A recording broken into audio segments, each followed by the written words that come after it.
Everything you watch, read, or listen to is manipulating your energy. You're being lied to about the world you live in. You're being lied to about your history. You're being lied to about who you really are. Question everything.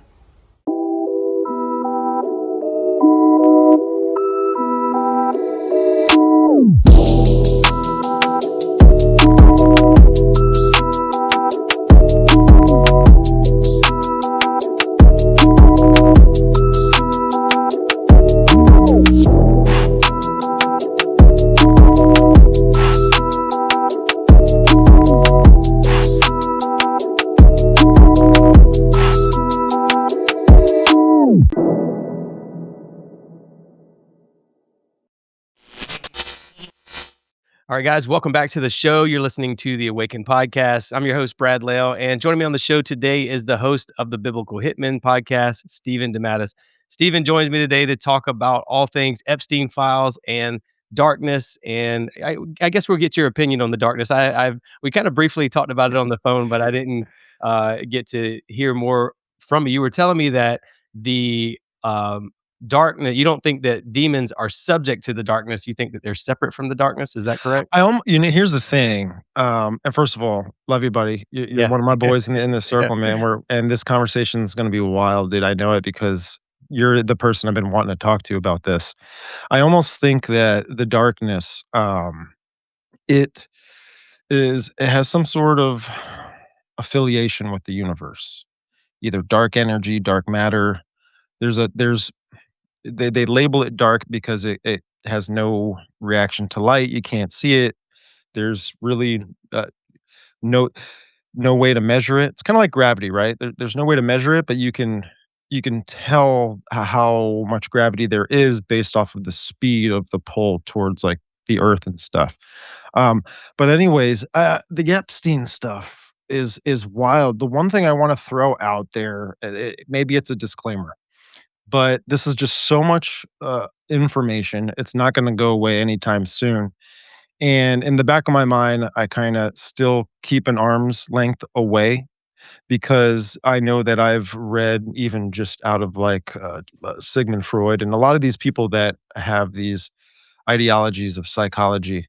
There could be an overload information war that is happening to all of us because of we really don't know how to react to everything that we're seeing. It could be traumatizing to people, whatever. It could just be a rabbit hole for every conspiracy theorist, that's been messing around for years with this stuff. So dark brain and the dark matter of the universe.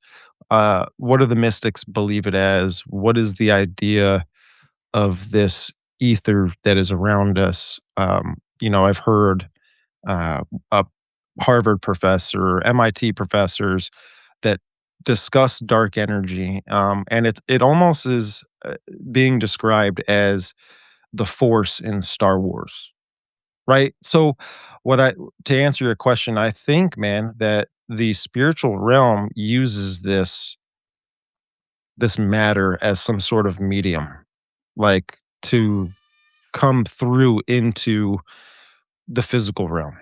And maybe that's something that meshes well with your ideas or whatever, because you get into plasma and how dark matter and dark energy, all this kind of stuff, that they occupy this realm, right? Or this part of this part of creation. I don't know how to explain it. The Eastern mystics, they really call it an energy source. It's a life force energy, and that they relate it to prana, Kundalini, chi, all this kind of stuff. Because what I think Epstein was into was dark brain, and it was written on his chalkboard inside his library, inside his home on the island. And this information, the chalkboard specifically, was retrieved by the Veritas Project, James O'Keefe, and he had people that were going in and doing undercover, informant type data retrieving, either, video or audio only, whatever. So he was able to get footage of inside Jeffrey Epstein's library. On the chalkboard, it has dark brain. Just above that, it has time delay and a line connecting from dark brain to axiom of Maria. Um, so I know that's a lot, but dark brain, it's basically referred to the unconscious or the subconscious process of the brain. This is, neuroscience shows that much of perception, emotion, and decision making happens outside of conscious awareness, which would happen within this area of the brain. The funny thing is Epstein, I watched the Bannon interview. It's an hour and 57-minute interview that is uncut and got released with all the files. Pretty much it's on YouTube. And in there, he's talking about dark brain. He's talking about the mysteries basically of the world. And he gets into like quantum physics slightly, but he refers the dark brain as being the soul. So if you think about it, I think the mystics and the Gnostics and all this, they believe that the importance of your soul is that it's like who you actually are. It's just you have to kind of seek it, go through a process of divination, and then you become like, Metatron status, or some people call like Kundalini awakening is another idea from another culture. You reach this status where you become in tune with the universe, this life force energy.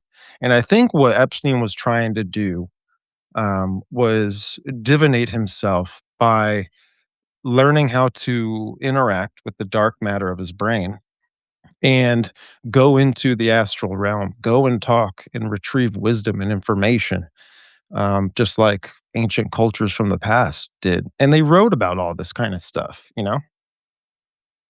Yeah, I mean, that's pretty clear that you can read through a lot. You could just do a search on the Epstein files for dark matter, and you can see how very interested he is in learning more about dark matter. But again, I think that there is a society, there's an undercurrent in the underbelly of society that worships this dark energy, this dark force. And that's pretty clear. And, in Isaiah 45:7, it says, God says he formed the light and created the darkness.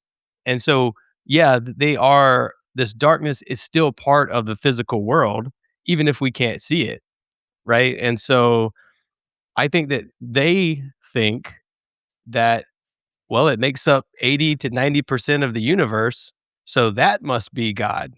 And so that's why I believe that they are worshiping this dark energy because I You do think, are 100% right, bro. Just got to yeah. throw that in there. You are absolutely right, and they are worshiping this darkness.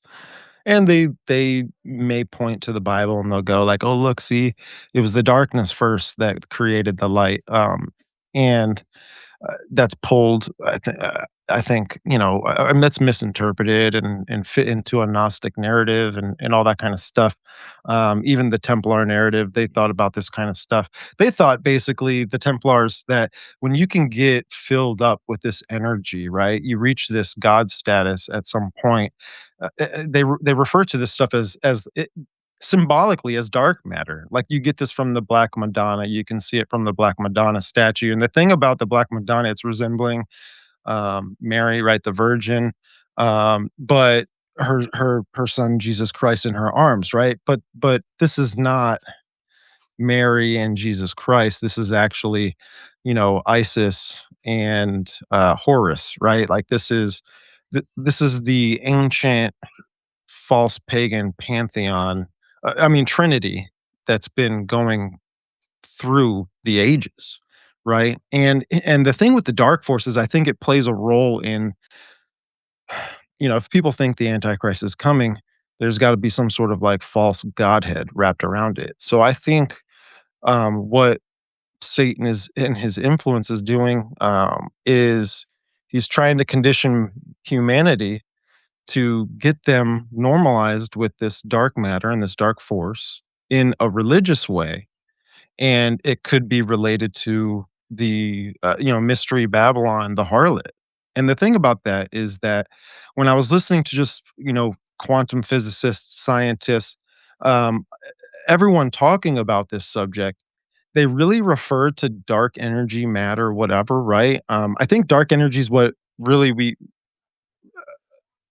can't see, but then we can identify maybe like Yeah. 30% of it, and then the rest we're like 5%.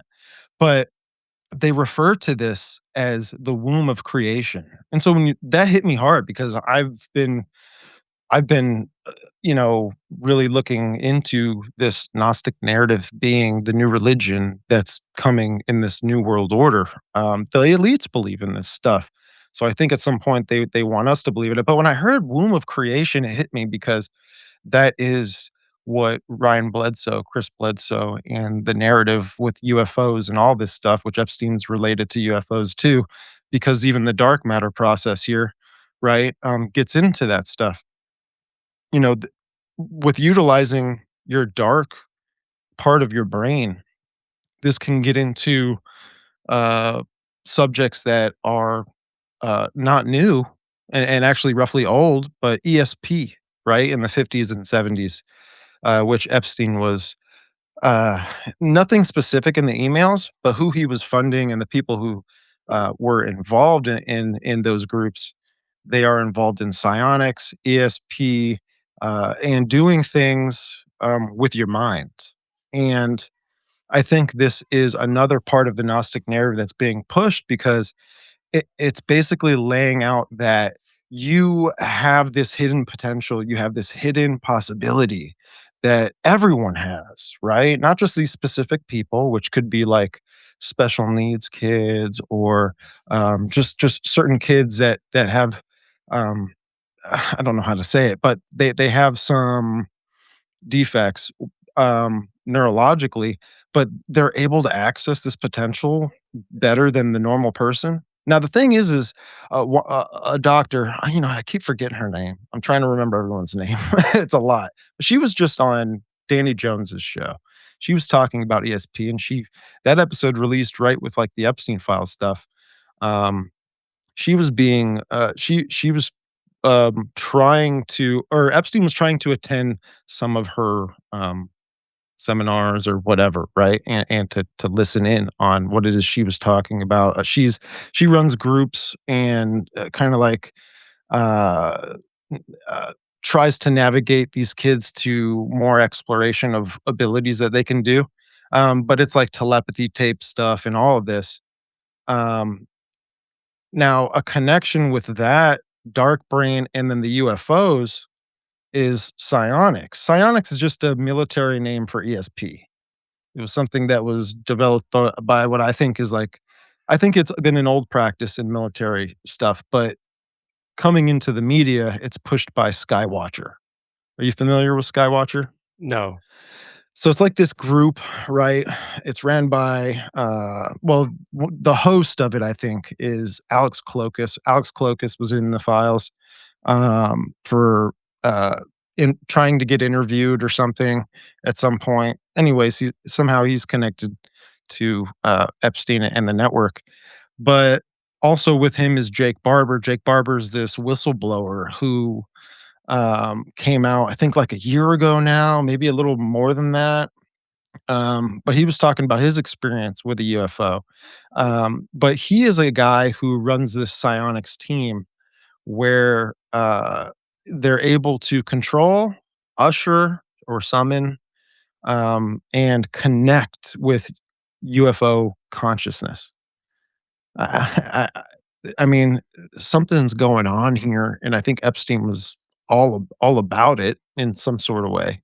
I think he had adept information that kind of made this UFO stuff look ridiculous. Like he knew the real stuff going on, right? That there are these entities in this metaphysical realm that somehow humanity can tap into. And I think that's what he was trying to do, trying to tap into that kind of stuff. I wanna say that first and foremost, we kind of everybody who's looking into the Epstein Files stuff right now, everybody believes that this guy has some kind of power. He has no power whatsoever. He had no power whatsoever. He was completely powerless. All he was a plug. He was a socialist. I mean, a socialite. And that's all he did was he just, "Hey, you know this guy, you know this guy." And then they made connections, that kind of stuff. And so I think we like to say, well, he started the pandemic, and there's probably a lot of that going on for sure. But I think we're giving these people too much credit.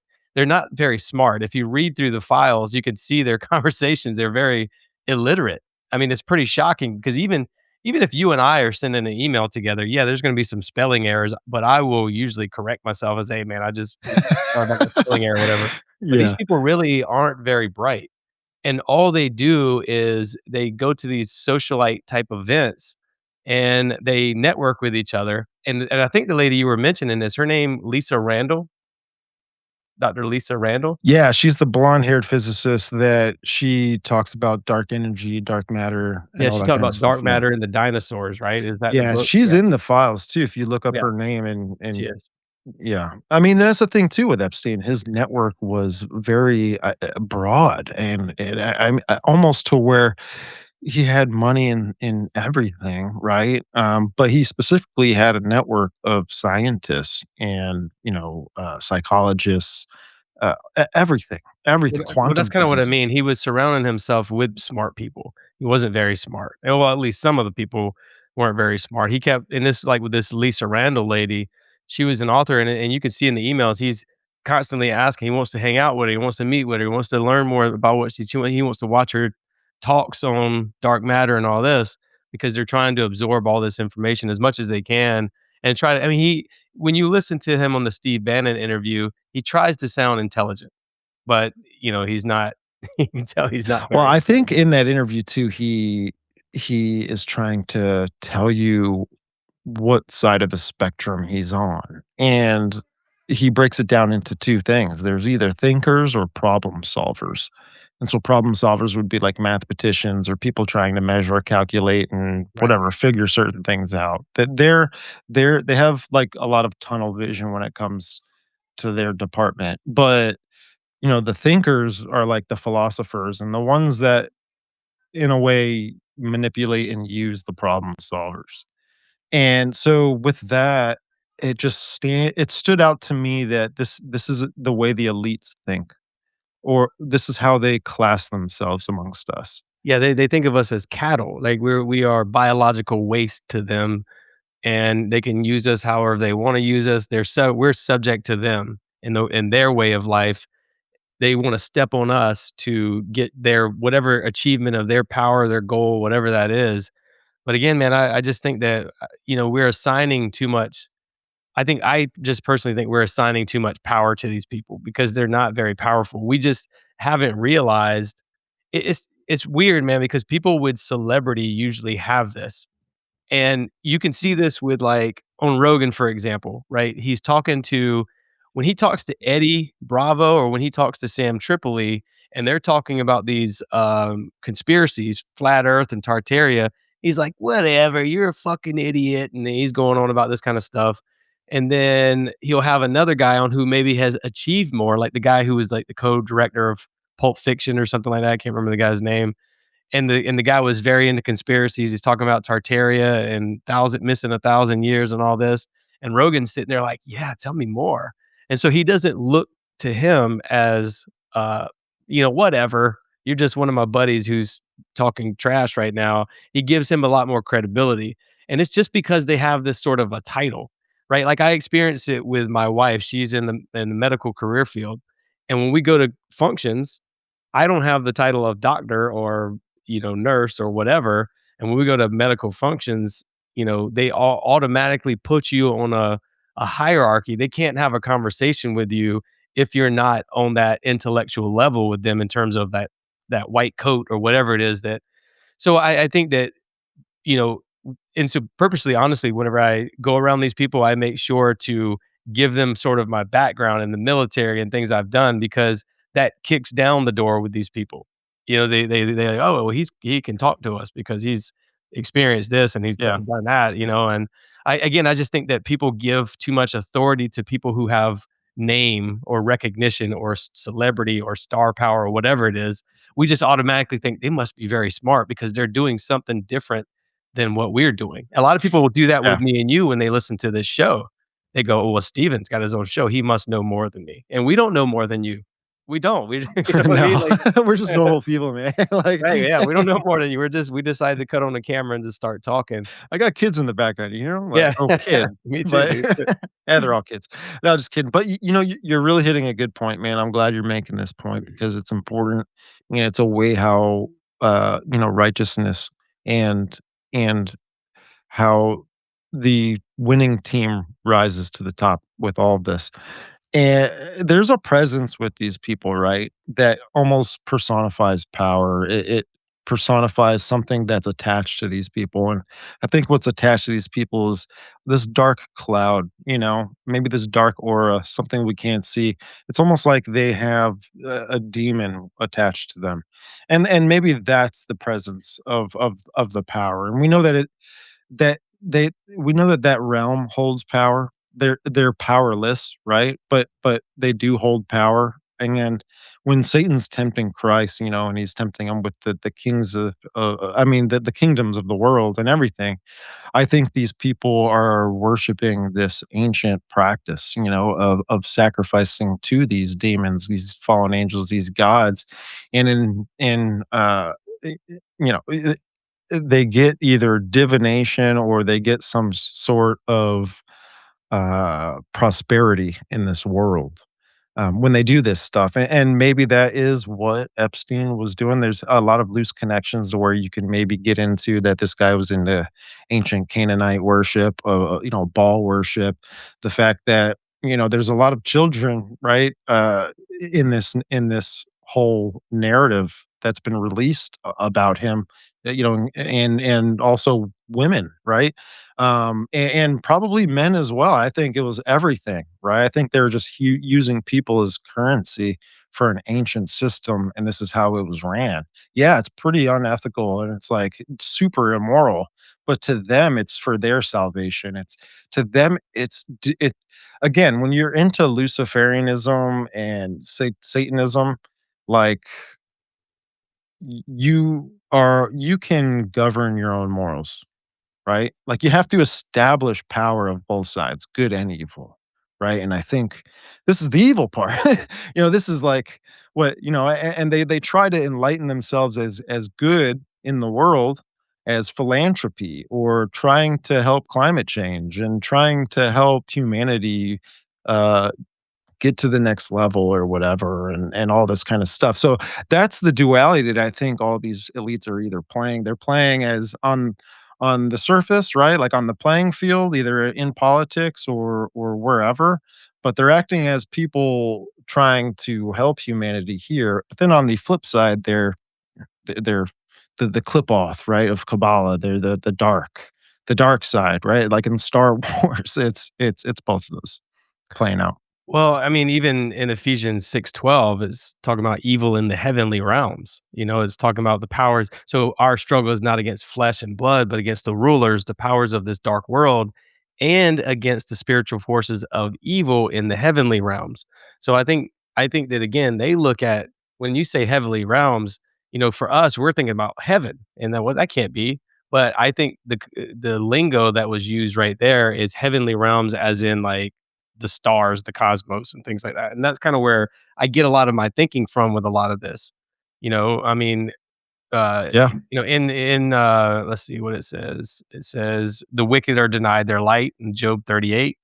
Verse 15, it said God said he's talking to Job and he says, "The wicked are denied their light and their upraised arm is broken." And he's saying, "Have you journeyed to the springs of the sea or walked in the recesses of the deep? Have the gates of death been shown to you? Have you seen the gates of the deepest darkness? Have you comprehended the vast expanses of the earth?" So I think that our sort of view on like heaven and earth is pretty cut and dry.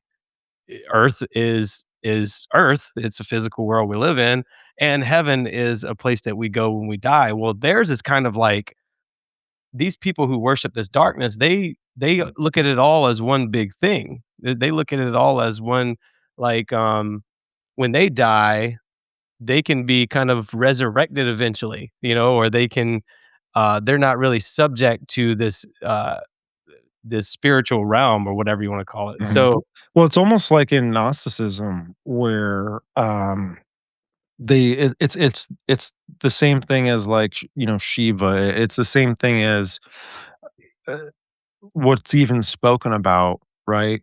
What in Revelation, which I think happens to the Antichrist, which is like a reincarnation process, right? To the Antichrist. It's not that he resurrected.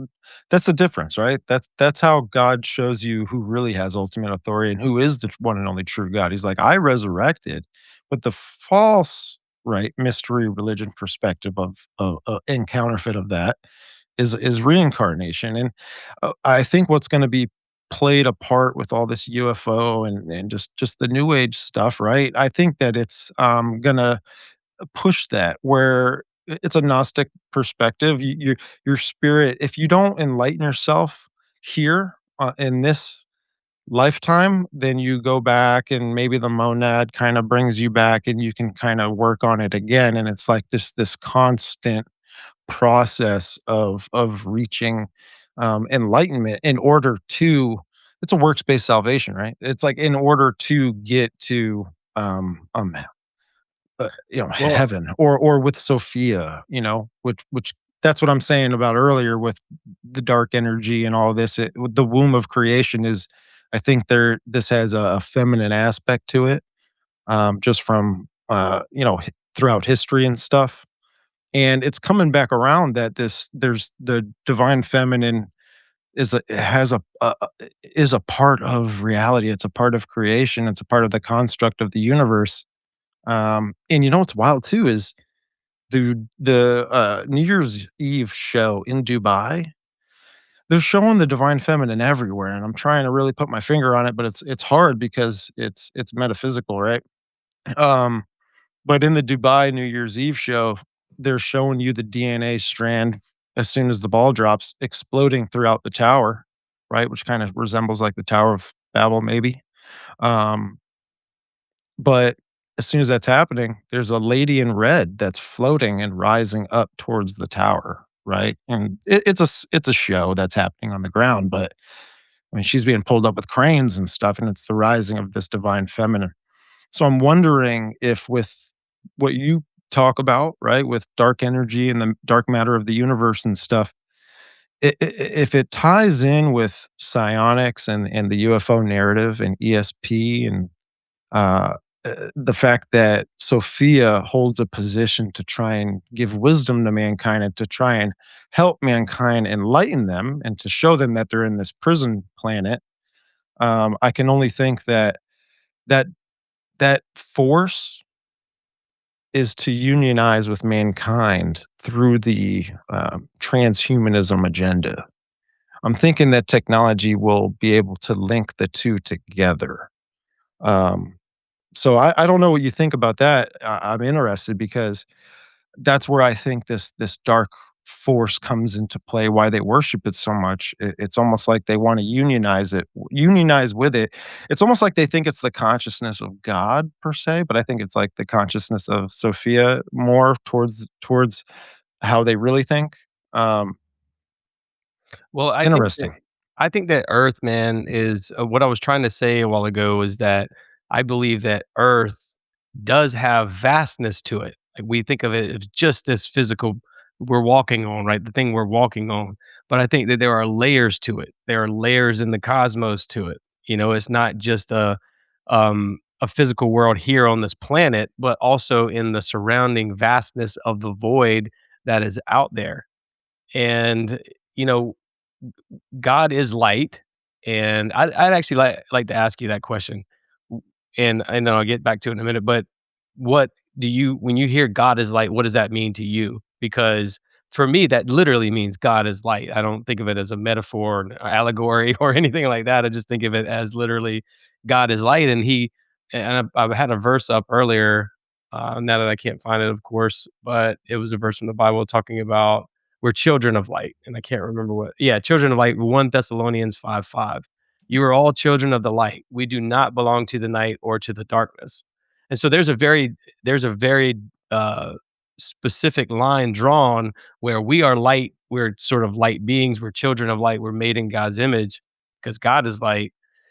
And then everything else seems to be this darkness and this Topher Gardner calls this Saturnian overlay over reality. Like it's like a dark overlay of this reality that we live in.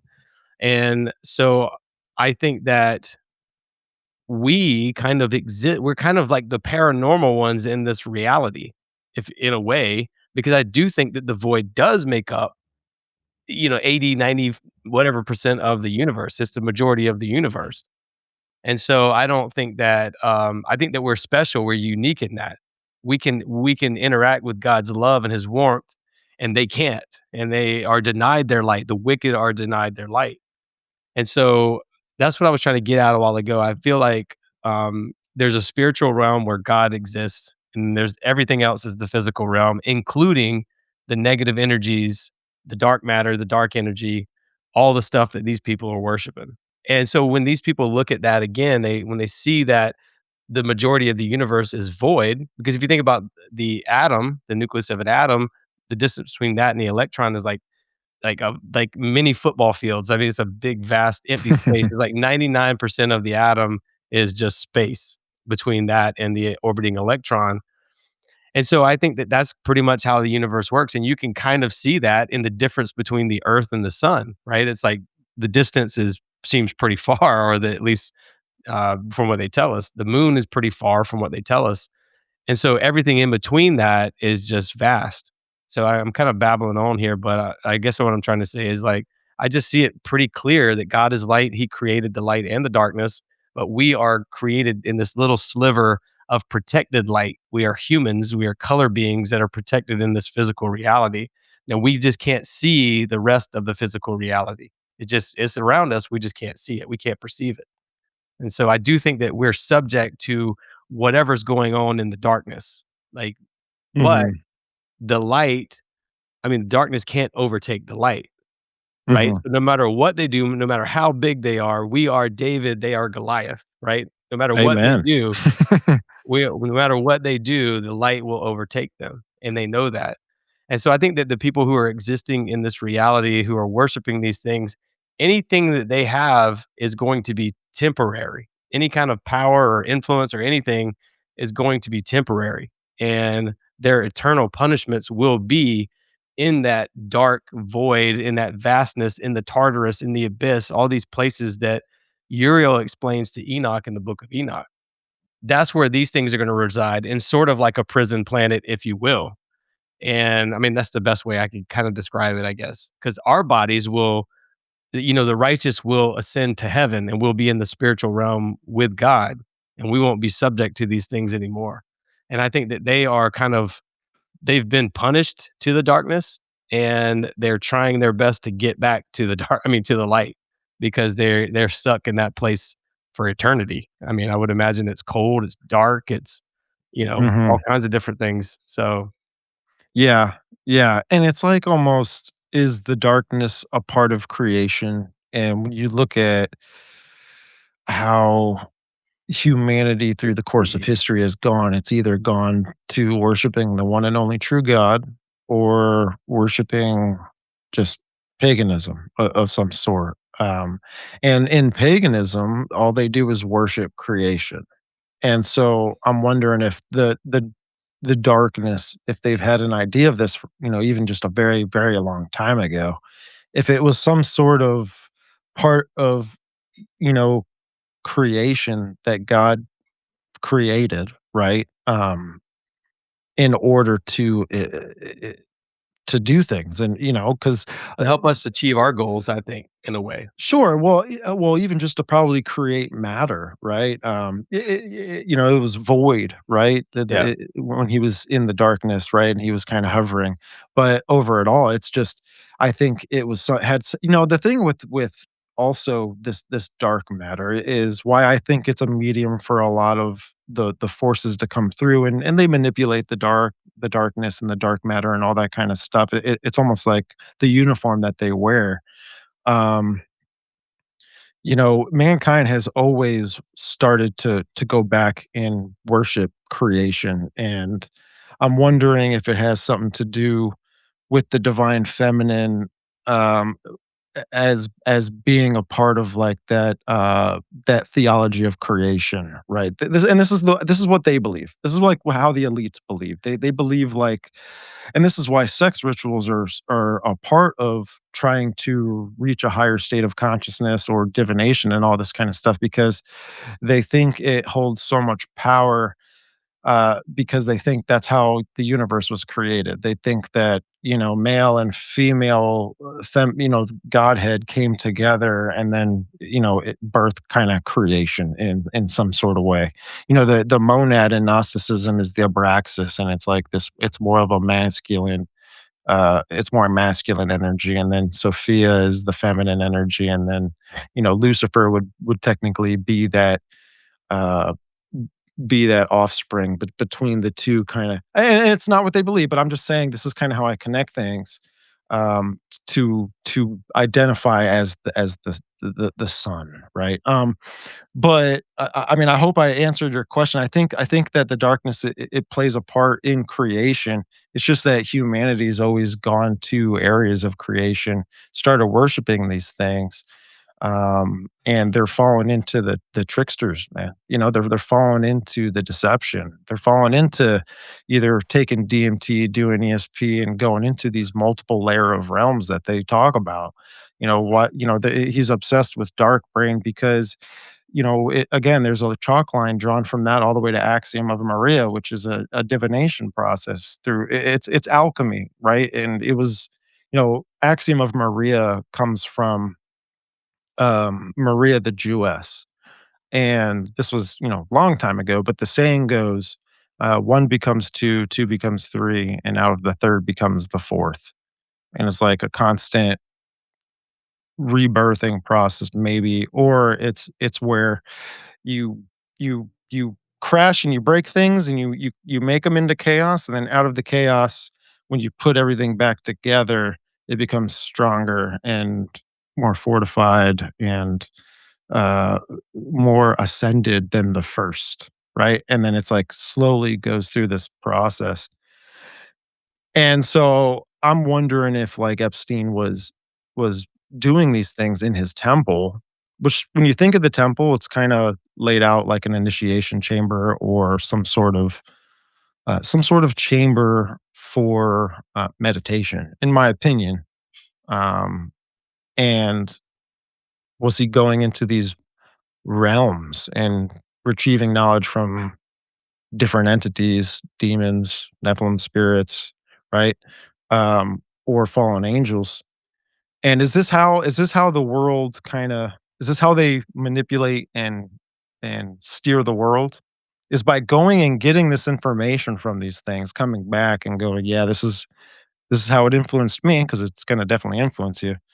And then you go out and you start to be like the groundwork, for the spiritual forces that we do wrestle against rather than actual flesh and blood. Have you ever looked up the name Maya? Maya. Maya, Like me M-A-Y-A. like the, oh, no. All No. right, so let me read this real quick. It Yeah. says, Maya is a primarily feminine name in various languages with various meanings. Originally from Sanskrit, the ancient Indian language, Maya means the illusory nature of reality or the illusion of creation. And it is an alternate name of the Hindu goddess Lakshmi. I don't know if I'm saying that right, but in the Tupi language of southern Brazil, it means mother, while Mayara means grandmother. In the Maori language, the name means courage or bravery and is popular with Maori girls in New Zealand. I think I'm saying that right, Maori girls. The name may be a variant from form of the Greek theonym Maya, which is an ancient Greek word, the eldest of the Pleiades and the mother of Hermes in Greek and Roman mythology. And it goes on to say, variously spelled Maya or Maja. It can also be used as a short term form of Maria or Mary in Christian culture, such as in Germany and Scandinavian countries. So, it just makes you wonder, man, like, all these cultures around the world, if you go to Mesoamerica, they have the Mayan culture, right? So they worship this, what did I say at the beginning was like a overlay, it's like an illusion of creation. So they're worshiping an illusion of creation, or that's what they used to worship. And then I think the flood happened because there was a lot of that debauchery going on, a lot of people using Hindu goddesses and all these other different things, and God is like, "Hey, you know, there's only one God here." You know? Yeah, So yeah. Well, it's funny, right? Like there's always this this trinity where the female consort of the Godhead is always related of some sort to creation or it's almost like if well you mentioned Mary, right? But it's Maria Mary, right, or something like that. But the Catholics refer to her as the Queen of Heaven, and if you think of that, heaven being the skies and being pretty much all the dark energy of the universe or whatever, right? Um, I'm kind of playing into it that way, but you can make a connection to that this divine feminine of some sort. I'm not saying it's an actual feminine entity. I'm just saying it's being influenced on mankind that um, this lady is here to help mankind. It's here to help ascend our consciousness, and right. it's here to show us how to unlock the hidden capability that we all have, right? Well, we're This but is we're all wild. we're Yeah. all, light beings. We're all made in God's image, Mhm. so we have that. We're not divine, we're not God, we're not Right. godlike, but we have that divinity in us through Christ. And a lot of these people, it's weird how a lot of cultures worship this sort of, and like I said, even with Catholicism, it seemed like they worship Mary. I don't know Catholicism like a lot of people do, especially It's ancient Catholics. Babylonian worship. Yeah, I just think that It's there's yeah. something there to that they're it's like a female energy, a female archetype that they're Mhm. worshiping versus, the Mother Mary, the mother of Jesus. You know what I mean? Yeah, and it goes back to ancient Nimrod and his, consort, Semiramis, and their child, like, Tammuz, right? Or, Marduk and his consort, and then their son, Nebo, or, uh, it goes on, right? And I think that in the Catholic Church, what we saw, right? Because if you trace back, it goes back to the Roman Empire, and then from the Romans to the Greeks, and then from the Greeks to the Egyptians, and from the Egyptians to the Babylonians, and then from the Babylonians to the Chaldean mysteries. And when you look into the Chaldean mysteries and you see how they actually ran things in Nineveh, it's looks to be like the Vatican today. And I think that even with just the architecture that's in Rome at the Vatican, with the dome and the obelisk, right, and the Ishtar star around the obelisk, uh, they're showing you who it is that they truly worship. It's just like this divine false trinity that's been here, I think, since Cain. I think since Cain and his lineage went through, built cities, and they went about this style of worship rather than the the truth, right? There's always been a side of humanity that's rebelled against God, and um, it makes me think, man, with everything going on, doesn't it feel like there's maybe a narrative stirring up a war, like a war between good and evil, right? Like almost like it could be a final battle of some sort, or um, even just like maybe Revelation 12, right, where it's like this final battle in heaven or whatever, and these forces they choose what side they go to.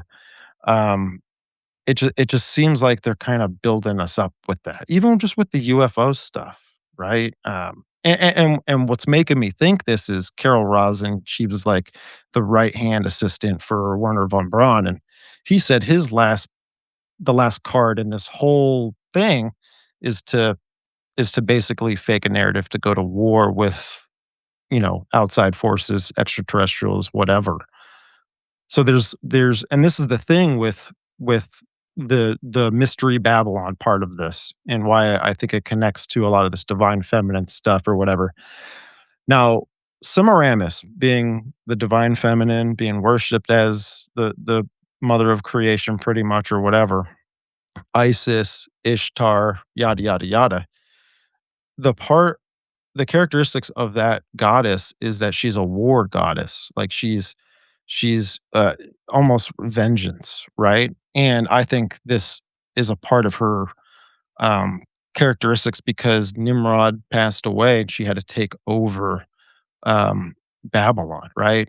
Or Ninus, right? There's multiple different names, Gilgamesh, whatever, right? There's so many names for Nimrod. But when she took over Babylon, she took over for 42 years. And that stood out to me. I was like, whoa, what is that? Like I've seen that number biblically. But when the Antichrist fully takes power and goes to war against the Christians, right? Or those that don't take the mark of the beast, it's for 42 months. So I was like, "Oh, that's wild." So if the Antichrist is to come, or this false religion is to come, we know it's coming. Is it to go to war against God? And it why does it share so many similarities to ancient Babylon and how actually things kind of played out? Um, because a part of Semiramis's rule and how she gained power was that she deceived everyone that she was immaculately concepted by a sunbeam, because Nimrod was the sun god, and that the spirit of Nimrod descended upon her and, you know, came down and impregnated her, very similar to the stories of Zeus that we hear. Um, and that she gave birth to this child, but it was the spirit of her husband. And so it's just so weird to me, you know. I'm like trying to piece this stuff together. But that almost sounds like what happens to the beast when it takes a mortal head wound, was not, and then kinda like now is. And it basically lays out that this Antichrist is to go through an apotheosis ritual, which is that ancient Osiris ritual, which is the scenario that's happening to Semiramis, and that this God man is to come into the world as this son. Okay, and it's interesting because when he takes the fatal head wound and he dies, this is when, you know, he lives again. It's like this weird occultic rituals happening in Revelation. You know, you get into like Revelation 13 and then you see the false prophet gives life unto the image of the beast, and it's able to both speak and to do miracles and wonders. And then it's like whoever doesn't worship the image of the beast is to be killed, you know, because he's forcing a mark now. And that fits right into where it's kind of like when 42 months is to come left of the Antichrist reign. It shows a lot of similarity to how Semiramis was vengeance and warlike with her reign after all that. I know it's like a lot of information overload, and you're like, Jesus, what's this guy talking about? It's a lot laid out on the table, but I think there's something to it. Well, I think that I mean, the more I kind of look into some of this stuff, the more I read the Bible, the more I read, the more I hear guys like you talk or whoever, I kind of start to come to the conclusion that, you know, it does feel like the darkness. Now, you mentioned the beast, and it's funny because, like, when you read the Bible, there's like a hundred different names of Satan and the darkness and evil, but it all means the same thing. It all means darkness. It all means evil, right? And it's like I almost do feel like that darkness does help us understand what, you know, like, it helps us experience this world, this reality in some way, right? I mean, I know that sounds very, like, Gnostic or whatever. I don't know. I don't even know what Gnostic means, to be honest with you, other than, like, gnosis, right?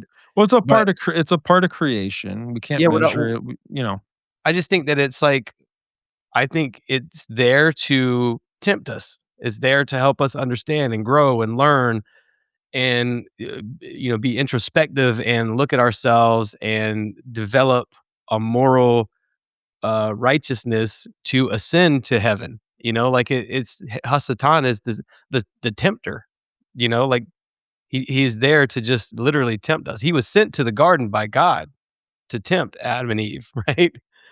And that's kind of how I look at it. And so it feels like it's there to help us um, grow and mature and develop our that. I mean, because when you see this kind of stuff like with the Epstein files, it literally feels like there's only one way to go, and that's you got to grow from this. You got to understand, like that there's some evil out there, and you are pretty much dividing that line now. We're starting to see it. Other people are starting to see it now is what I'm getting at. People who aren't really aware of this stuff are they're awakening to this, and they're realizing that, oh, the darkness is real, and so I'm not saying that there's any kind of good that can come out of this other than to grow and to go, okay, now I need to become a different version of myself to help join that spiritual battle that you mentioned. And I don't think it's a battle that's just started. I think this is a battle of for eternity that's constantly going on. We're at war. They're trying to get into this reality, and they can't get into this reality. But I think that it's something that always goes on. And then what we have now is different layers of that war that we have to sift through. We have to sift through an information war of deceit and lies. And you and I and other shows like ours, we're trying to figure out what is the truth. Like I question everything now, literally. I think that's kind of a healthy way to be. Maybe not completely healthy, but I think it's healthy to be a free thinker and be a critical thinker about a lot of this stuff. But um, it's an information overlay, and then above that is another, like Topher said again, the Saturnian overlay, that's overlaying over this reality. And so there's layers that we have to kind of peel back before we can get to that fight and help really fight the battle that we need to fight. So it almost feels like a training ground in some way to join the spiritual fight later on. Like it helps us, Yeah. the darkness helps us understand what we are as beings of light. And so we have to ascend to be able to join that fight. It kind of sounds crazy, but it's like when the 300 they had, the 300, um, the Battle of Xerxes. They had to go through all this rigorous training, and they had to fight lions and all this other stuff just to be able to join that fight and to be able to stand toe to toe with the devil and take the spears to the chest and all the other great visuals that Gerard Butler and the 300 showed us. Yeah. So Yeah, that was pretty good for the time the movie came out. The yeah. graphics, the slow-mos, Mhm. right? You're like, "Dude, I this guy's arm just got cut off, what?" And it's, like, arterially spraying in slow motion.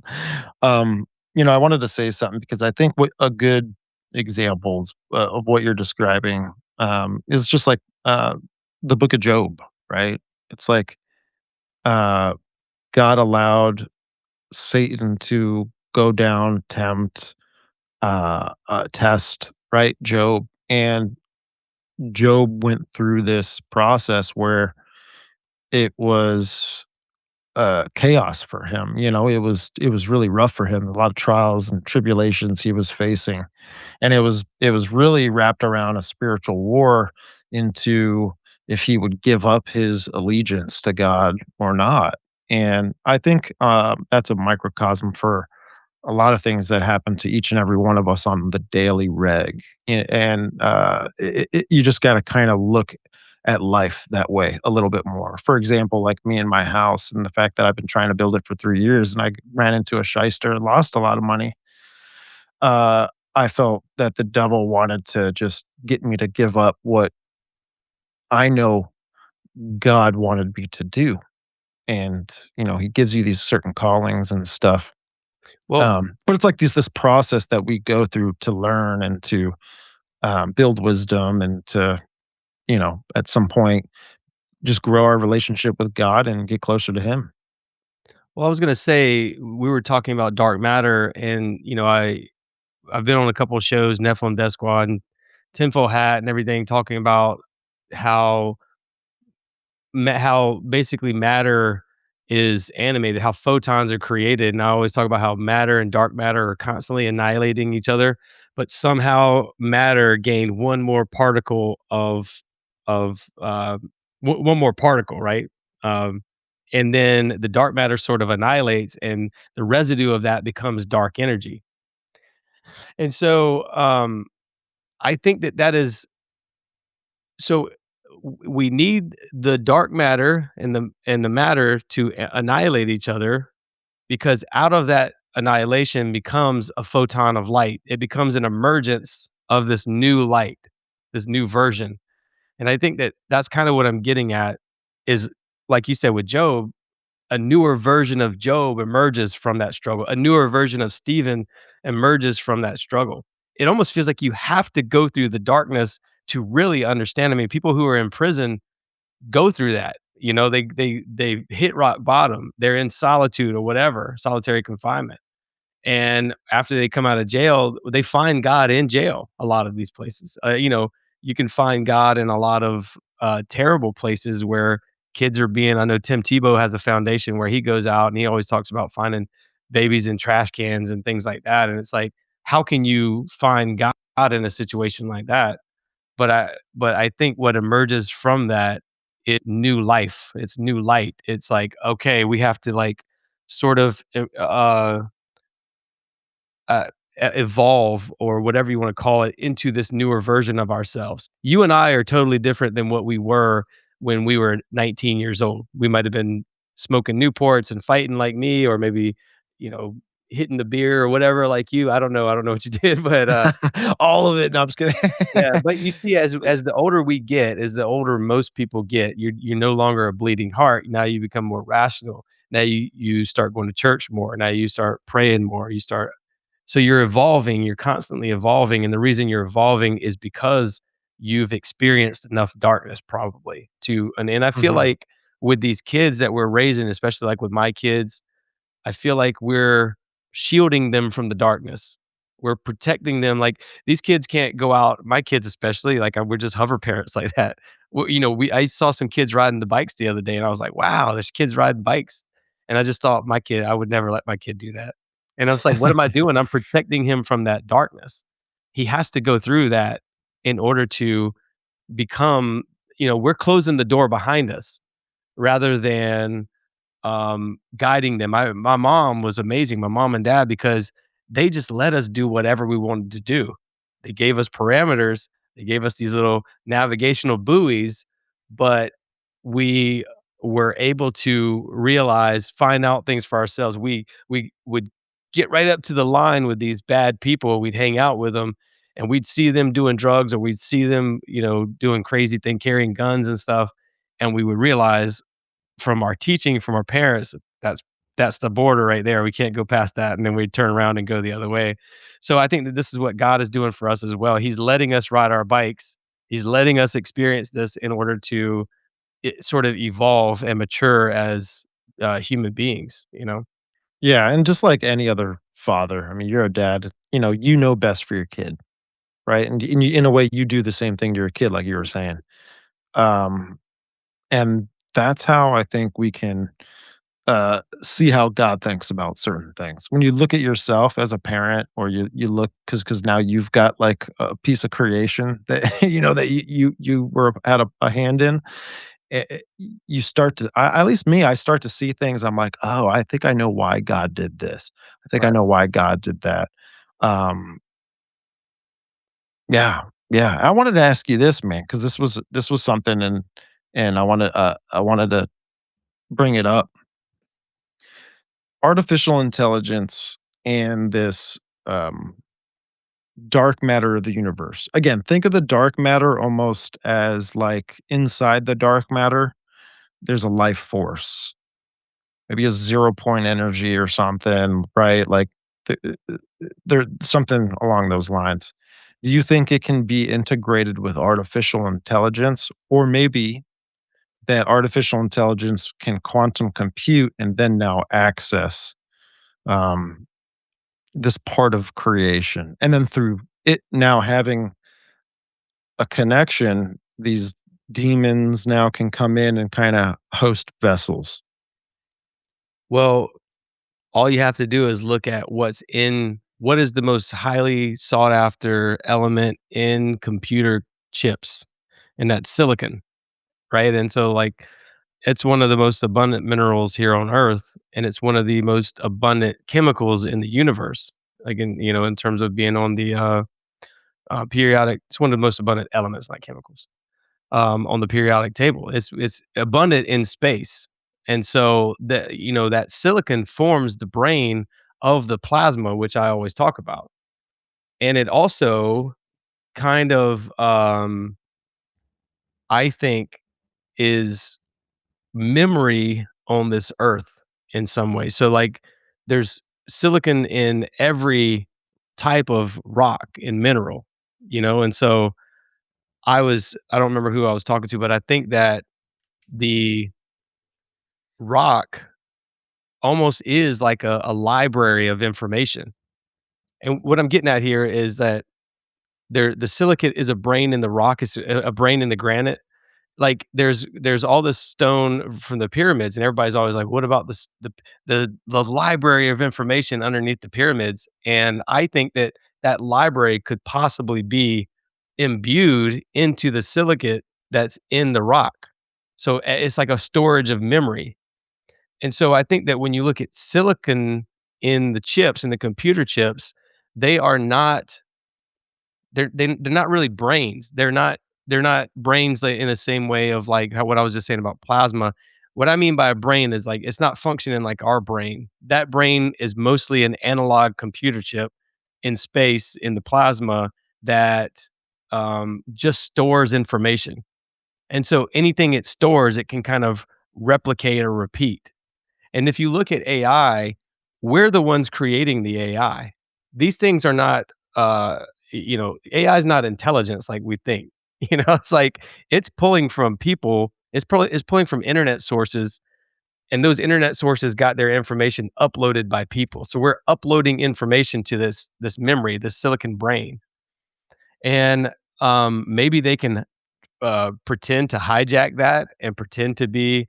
I don't think that they actually can. I don't think that it's possible to um, control things from that silicon. I think that that silicon just is a memory bank, and it could probably interact with us when you ask it a question and say and lead you astray or lead you in the wrong direction. But I don't think it could ever become some sort of powerful entity that runs the world, because all we have to do is stop uploading our stuff to that brain, and then it pretty much dies. We stop giving it oxygen, and it dies. We pull the plug on it literally at these warehouses, and then it dies. And so I'm not worried about AI at all, because you have to understand how AI really works. And AI is just a programmable language. It's if this then that. I think you and I had talked about this before, actually, where you give it as a coder, you program it. So you got a coder programming it, which is a human. You got humans uploading information to it, and you got humans maintaining its body, which would be like these servers. And so there is no AI without humans whatsoever. Because what happens with AI is they give it scores. If everybody wants to know about a certain subject, they're going to you basically these coders are giving it weight to all of these different articles. For example, like, they will give credibility to New York Times, to the Washington Post, to maybe even the New York Post, I don't know, maybe to CNN. So a programmer will say, if someone wants information about UFOs, first send them this article by the New York Times. So they're doing it based on a weighted score. New York Times is a +10, Breitbart would be like a -10. So if someone says they want information, well, they're automatically gonna be pointed to the source of the New York Times. So it's becoming like this thing where it's not really real information. You can ask it questions, and it is giving you nonsense answers sometimes, right? It's like, even though you know the answers, like, I gave ChatGPT this document from the Epstein Files. I said, "Read this and interpret it for me." And it was like, totally something different than what I actually read from that article. So I think that it's like, you see the stuff it produces. It can't create anything. We have to create it, right? Like, if you think about art, um, Like, when we tell it to create a thumbnail for us, it looks weird. It has that uncanny valley because what they're doing is they're taking other people's art that was already created by humans off of the internet, and they're making what they think is a form of creation, but they can't. You notice it can't, no matter how many new versions of ChatGPT there is, it will never be able to replicate what a human actually does. If you listen to Theo Von talk and how off the wall his brain is with some of the things he says, how funny he is, that's something that a robot can't recreate, no matter how Mhm. hard they try. They can only try to mimic it, but they can never actually recreate it because the devil is not a creator. He's just a corrupter. He just tries to hijack everything and make it look like that's his creation, kind of a thing. So all the art you see, all the articles you see, all that stuff you see online is nothing more than our creations kind of blended together in some form of new creation that this thing thinks we want, and Yeah. it's not a real thing. And so I've never, I know, maybe you mark this tape and you say, come back to it 10 years from now and say, "Boy, Brad was real wrong about that." But I just really feel like there's something about humans that you just can't replicate. Now you can Mhm. kind of, put us in this electronic cloud funk of never creating again, which is why I have been trying to move away from AI images, and I've just been trying to do, like, thumbnails that are just human focused, created by me. I don't ever generate, descriptions based on, like, ChatGPT. I know a lot of people use those kind of things, and they'll let, like, Restream or Riverside or whoever generate these captions for them for their these descriptions for their videos, for their podcasts. But I think there's something about writing it yourself, coming from your heart or coming from your head, that you imbue this emotion on it that ChatGPT or any other AI would never in a million years be able to replicate. Yeah, it's so wild, man. Because there is like different opinions on AI, and I do agree with you. I think like AI is at a certain dormancy or something, maybe like that, to where who knows. But then I don't know. I got wheeled back in, man. I got wheeled back into thinking this may be deeper than we really want it to go. At the Bannon interview, Epstein talked about artificial intelligence, and he is friends with guys in the AI communities or whatever, and he's known them since AI became a thing in the late '70s and early '80s when it was, like, first established at MIT by Marvin Minsky called the AI Lab. And in the interview, we'll get back to Marvin Minsky in just a second, but the interview, he talks about, um, how the corporations and businesses and the tech world, they're competing and they're making AI. And this is in the '80s.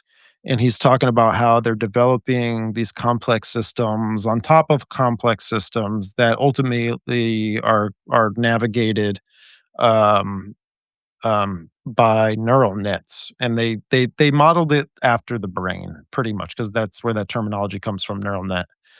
And that basically, it's like you said, it'll pull from all these sources because it's like this brain that can go and retrieve memory. It's like everything in the world, in the Internet of Things, is its memory, and it just goes back and it pulls in things through whatever algorithm or whatever. But the one thing that he said in the interview, and this interview was done in I think 2018 or 19 or something like that. But he says that the developers, the people that have created the algorithms and all this stuff, like the most sophisticated part of the artificial intelligence, they still can't tell you how it was able to give you the answer that it did. Yeah, you can see what sources it pulled and the coding and all this kind of stuff, but it he said that it was just still unexplainable. At least you couldn't mathematize it, right, to explain it and measure it.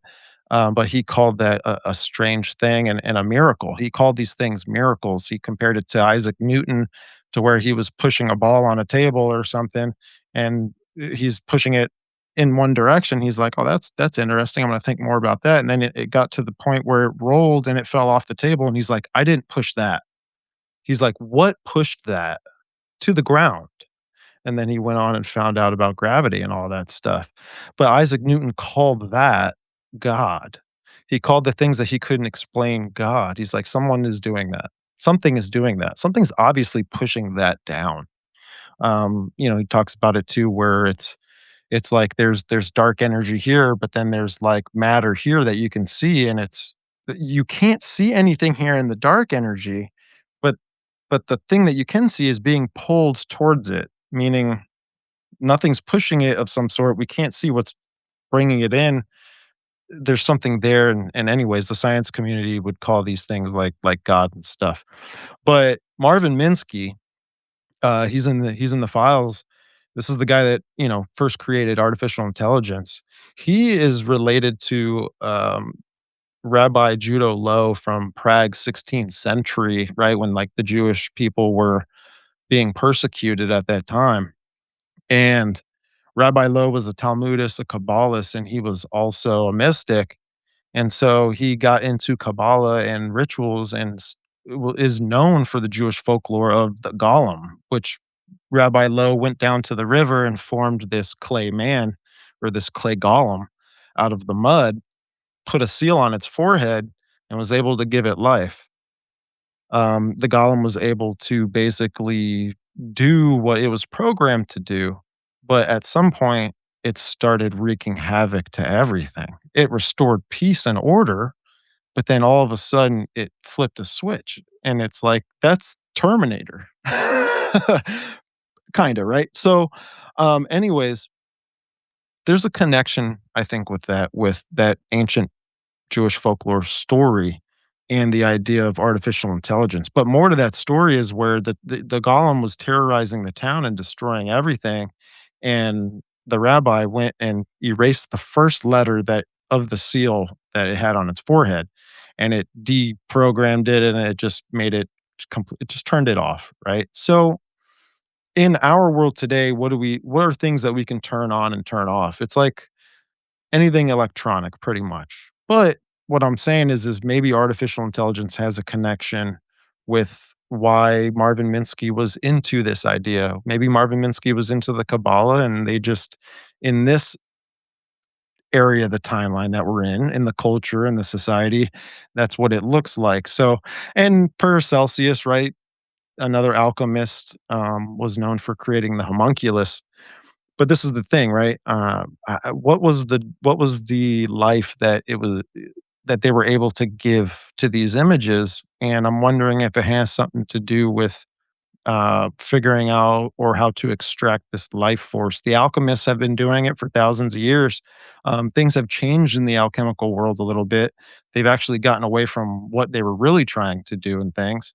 Alchemy today is like the concept of turning lead into gold, but really that's not what it was back in the day. It was about putting together the four elements of creation to develop the ether, which is where we get the five-pointed star from, and all that kind of stuff.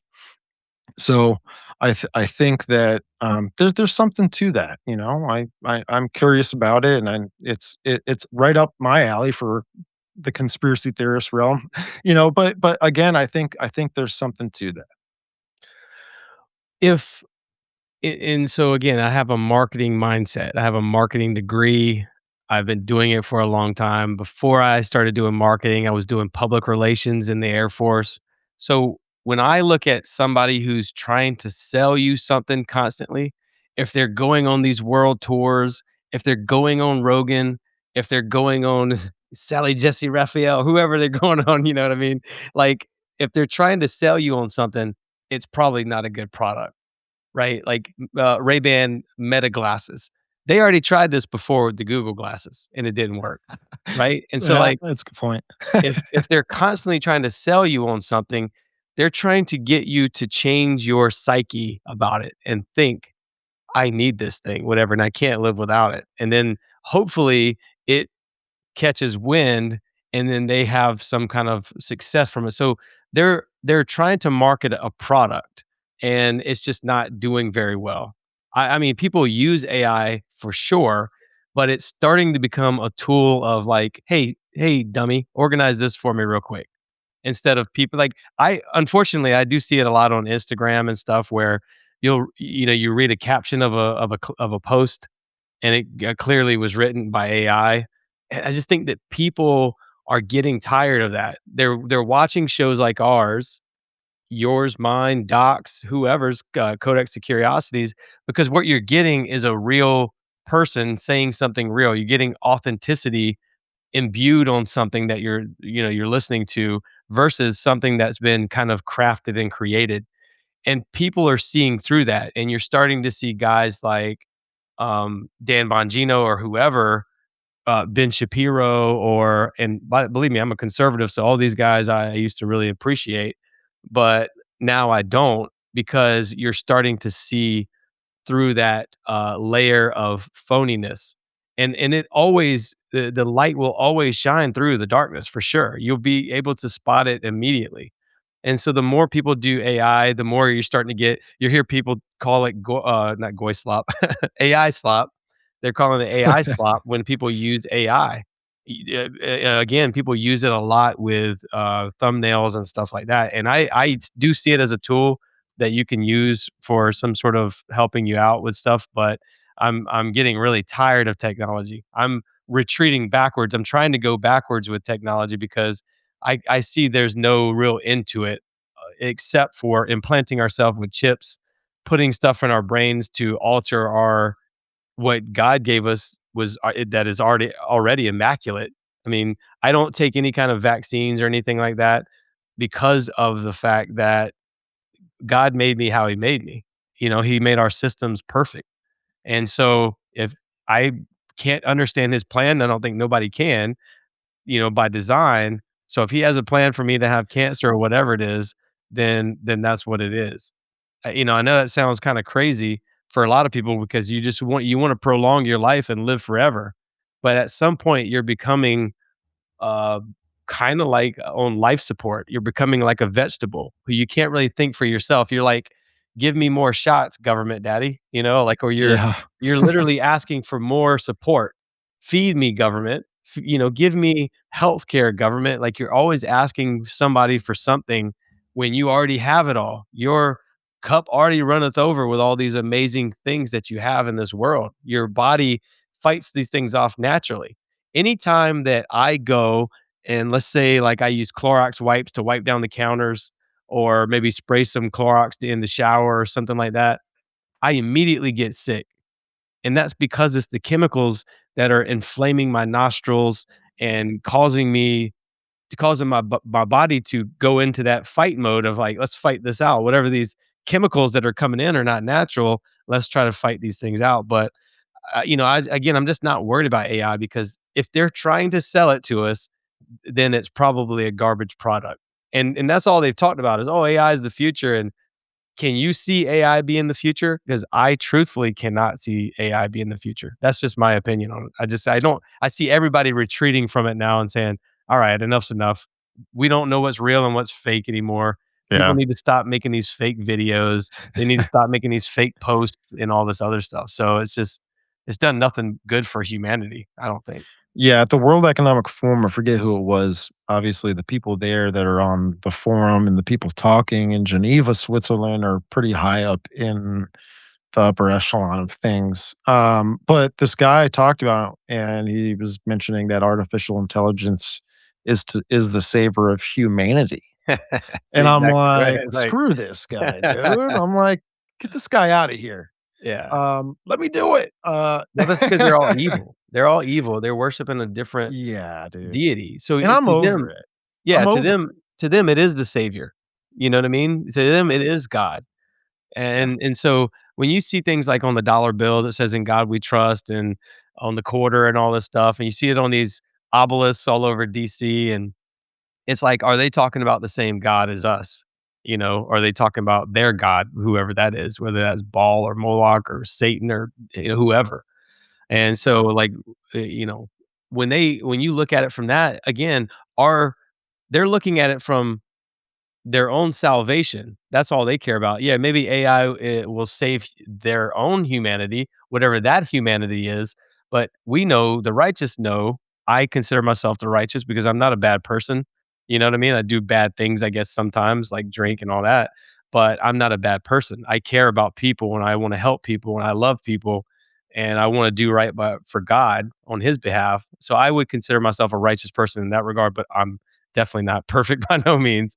But these people look at themselves, they care about themselves only. It's a very selfish world that they live in. So yeah, they're looking at their when they say humanity, they're talking about themselves. They're not talking about Yeah. humanity as a whole.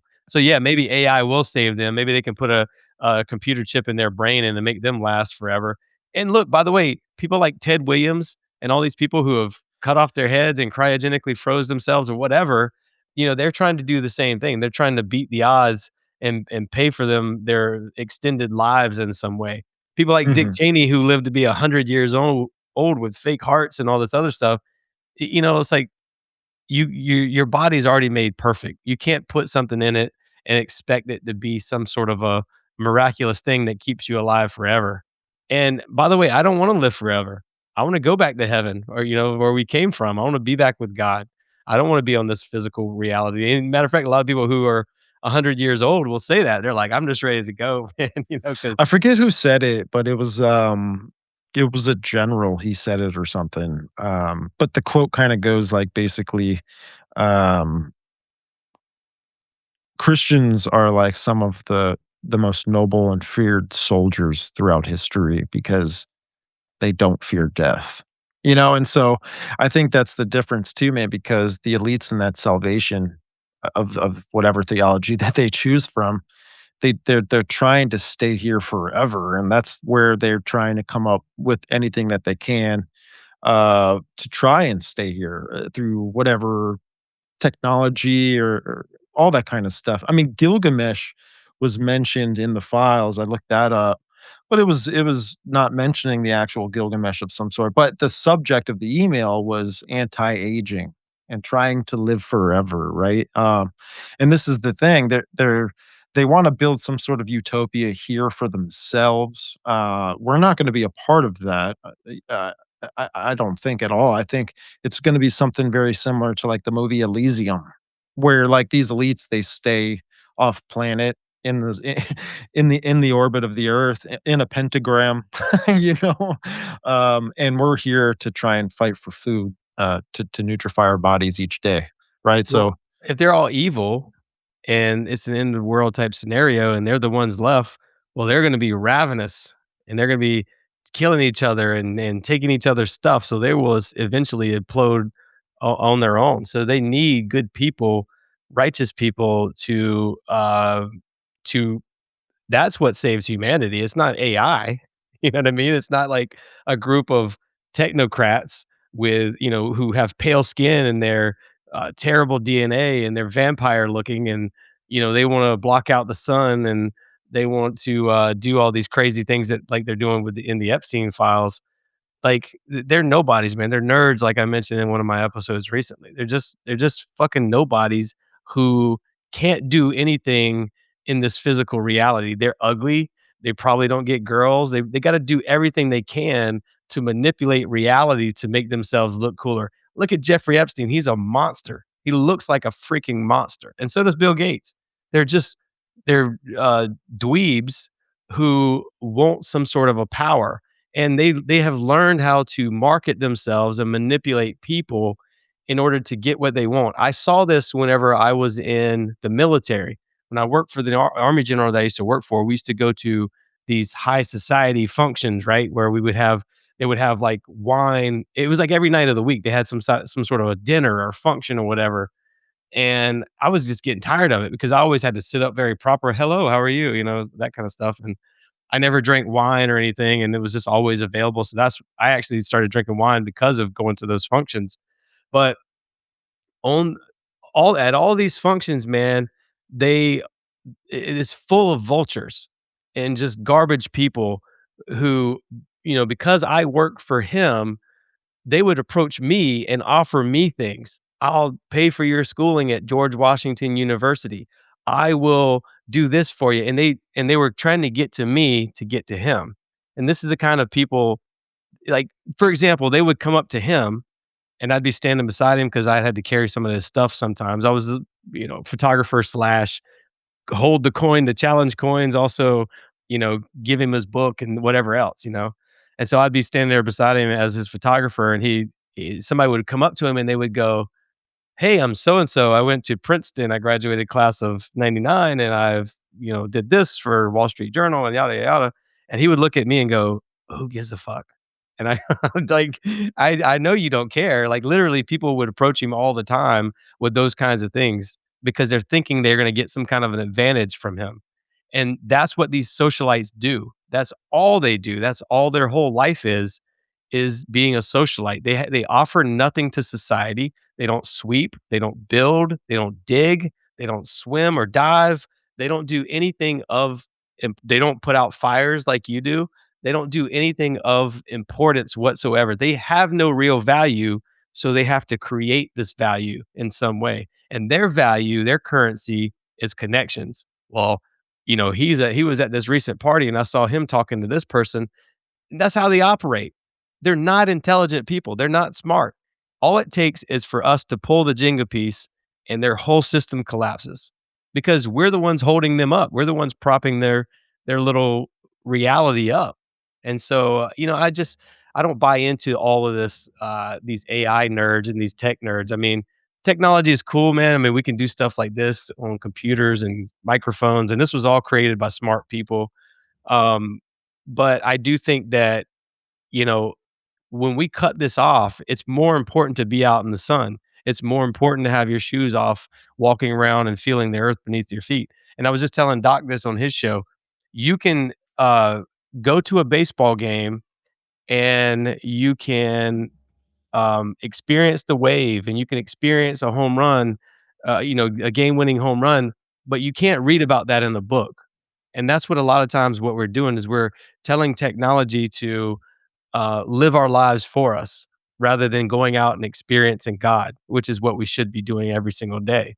And sometimes experiencing God is just being with your family and going on vacations and stuff. So for me, man, I'm kind of retreating from technology, and I think a lot of people are. I don't think it's this savior of humanity. I think it's literally a poison that's poisoning humanity in some way. Yeah. You're muted again. Oh, I thought I unmuted myself, but I muted myself. No, yeah, and what's crazy is I think at least maybe they wanna connect everyone to AI, and I know that's kinda wild to say, but I I I heard a Jewish rabbi say it the other day. He's like, "We wanna connect to the mind of God." Like, in whatever New York Jewish accent he had. He was like, "We wanna connect to the mind of God." Then I started investigating, alright, what mind do they wanna connect to? Well Yeah. well, they wanna connect to Shekinah, right? And this is expressed on the Wailing Wall, where basically it's it's an expression of unionizing with their divine feminine part of God, whatever, right? Shekinah. And this is why they at the Wailing Wall they have this certain type of movement and all this kind of stuff. Um, then it made me think of the Denver airport mural, the one specifically where the rainbow is swirling around all of the nations of the world, and each nation has the swords of the nation wrapped up with their nation's flag, and they're all kind of like all everyone's happy. There's peace and prosperity and love, um, and they're all turning in their swords to like this flower of life or something that's like got a rainbow color out of the middle of it. But when you look at the shape of the rainbow, the interior part of the rainbow, it actually makes the shape of a brain. And I'm like, is there something to that, right? Like, is this again, because these people have no moral or ethical makeup. No. If they want is this what Yuval Harari is talking about in his book Homo Deus, which is like this basically humanity no longer becomes, isolated to that category of Homo sapien, but now it's evolved and it is no longer a human. Um, so I'm like, are they trying to at least some sort of way, um, get us? and again, we were probably super early in the stages of this, right? Like this wouldn't come till a very long time down the road, maybe. But in the end, do they want to kind of plug us into a surrogate style society, like the Bruce Willis movie Surrogate, where he's his actual human form, but he plugs in every day to walk around his surrogate form, and he's like almost in this hive mind connected system, right? Because that's how the surrogate is able to like neurally function with his consciousness. It's got to be in that hive mind system, where everything else is entangled and connected. And start with that concept. I started kind of digging into like quantum physics and stuff, and um, that's something that'll never be understood. Mhm. Quantum physics is like it's insane, man. But I don't know. I just mentioned that stuff because it's what I was thinking of. Maybe they just want to kind of connect us all into a mind and call it God. I don't know. Well, again, I just think that if we, you mentioned the homunculus and the golem, right? It's like those things don't exist without some form of energy that is being imbued on them to exist. And listen, I've never seen golems or homunculuses or anything like that, but there's a lot of talk about them, obviously. A lot of people really believe that they are created in Mexico and some other places, and they still are there. You mentioned that actually, that these what are they called, man? I forgot the name of what they call them in Mexico.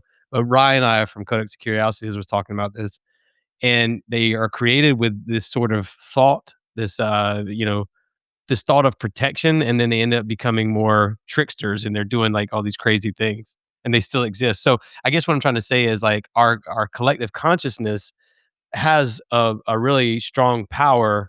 Like I do think that we are connected consciously to God. I think we get back there by knowing Christ, but Christ showing us the way and reconnecting with God. But I do think that there is a collective consciousness, and this has been measured with like the Schumann resonance and some other things. There's a thing called the Global Consciousness Project where they measure consciousness.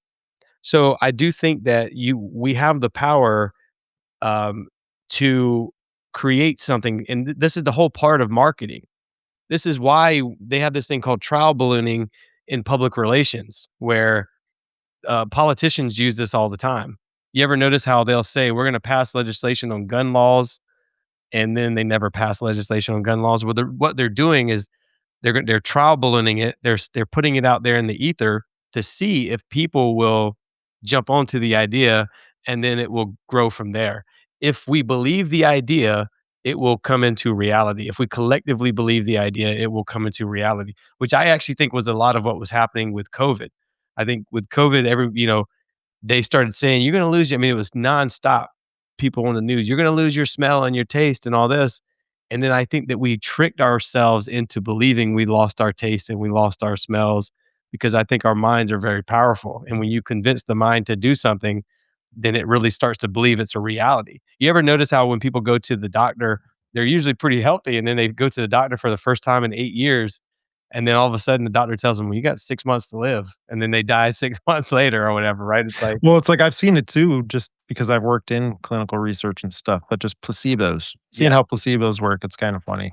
Yeah, that's what I mean. It's like It's it's the hilarious. placebo effect. So when you see Sam Harris or Sam Altman or whoever the hell it is out there talking about how powerful AI is going to be the future, that's because if we all believe that it becomes the future, then that means that they get the power, and so collectively we become the smashers of the building. We become the Wreck It Ralphs, right? Where we're trying to tear down what they're trying to build, and they can't become powerful without us.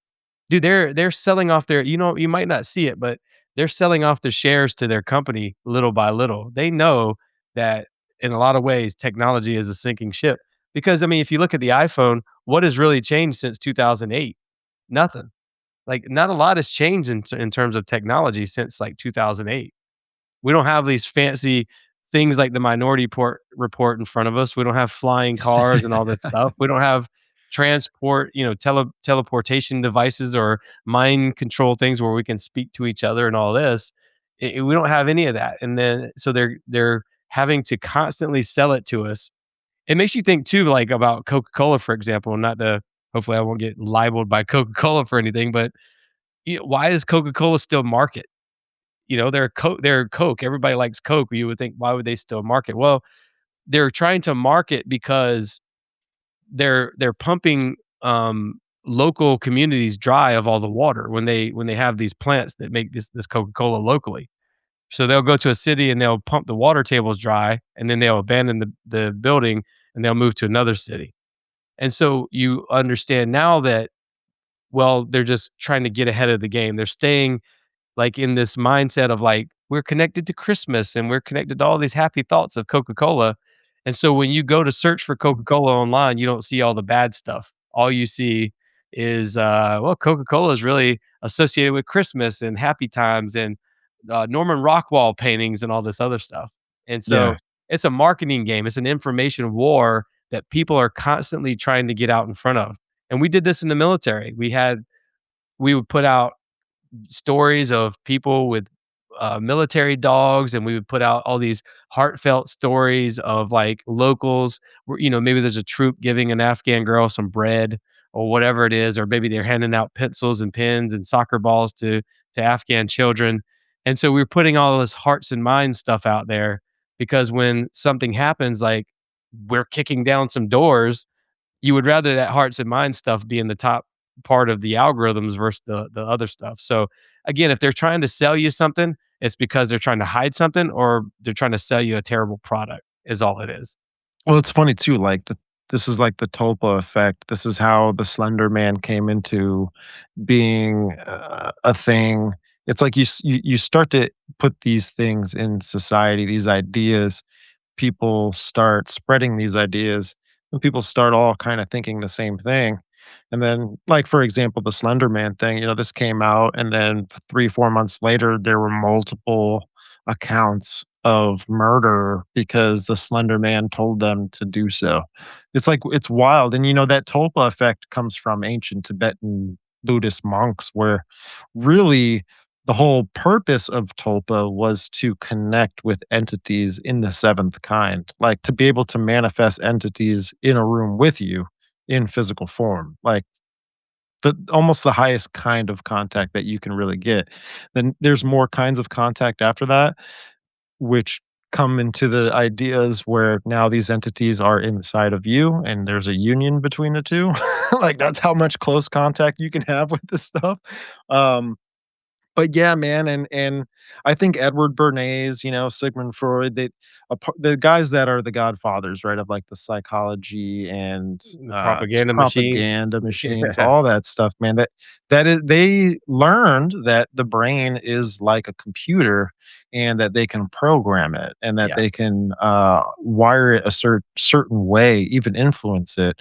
And when you think of it, I think we're at such a level of propaganda right now that it's like, are we experiencing looking glass technology? And hear me out, right? Certainly. Because I'm wondering why I can have certain thoughts where I don't say anything to anybody verbally, right? But I will have ads of things that I think of.